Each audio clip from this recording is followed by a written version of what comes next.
राधे राधे दोस्तों। मैं अमित देव, मेरे चैनल कला की दुनिया में आपका फिर से स्वागत है। आज मैं आप लोग के बीच एक नए क्राफ्ट के साथ आया हूं और आज का ये क्राफ्ट मैं करने वाला हूं क्ले के साथ, पॉलीमर क्ले के साथ, जो मार्केट में बहुत ही कम रेट में अवेलेबल है। और मैं इससे पहले कभी भी ये क्राफ्ट किया नहीं, आज मैं फर्स्ट टाइम ये क्राफ्ट करने वाला हूँ।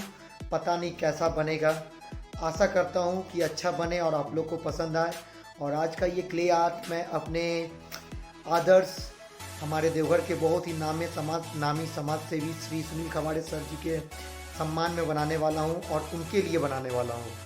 तो ट्राई करते हैं, पहली बार बना रहा हूँ, सर को भी पसंद आए और आप लोग को भी पसंद आए, आशा करता हूँ। चलिए स्टार्ट करते हैं।